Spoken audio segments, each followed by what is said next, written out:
எல்லாருக்கும் வணக்கம். இன்றைக்கி நம்ம பார்க்க போகிறது ரொம்ப ரொம்ப முக்கியமான ஒரு தலைப்பு, நீதி பேராணைகள். ஸோ இது எப்படி நம்ம ஈஸியாக நினைவில் வச்சுக்கலாம்னு சொல்லிட்டு பார்க்கலாம். நீதி பேராணைகள் மொத்தம் எத்தனை இருக்குது? இதுதான் கொஸ்டின். ஸோ நீதி பேராணை எதுக்கு? மக்கள் அஞ்சாமல் பயப்படாமல் இருக்கிறதுக்காக. சரிங்களா? அப்போ அஞ்சாமல் இருக்கணும்னா ஆன்சர் என்ன? 5. சரிங்களா? இப்போ அடுத்தது அந்த 5 நீதி பேராணை என்னென்னு சொல்லிட்டு இதில் கொடுத்துருங்க பாருங்கள். ஸோ அந்த 5 கொடுத்துருக்கேன். இந்த 5 உங்களுக்கு ஈஸியாக நினைவில் வச்சுக்க மாதிரி எக்ஸ்பிளைன் பண்ணணும்னா கமெண்ட்டில் போடுங்க. நிறைய பேர் கேட்டிங்கன்னா அது தனியாக ஒரு வீடியோ ரெடி பண்ணி போடுறேன்.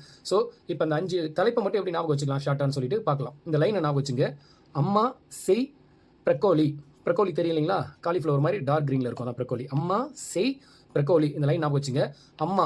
ஸோ அந்த வார்த்தைக்கு கீழே இங்கிலீஷில் ஸ்பெல் பண்ணியிருக்கும் பாருங்க. அது கரெக்டான ஸ்பெல்லிங் இல்லை. நம்ம இந்த 5 ஞாபகம் வச்சதுக்காக அது ரிலேட்டடான ஸ்பெல்லிங் இது.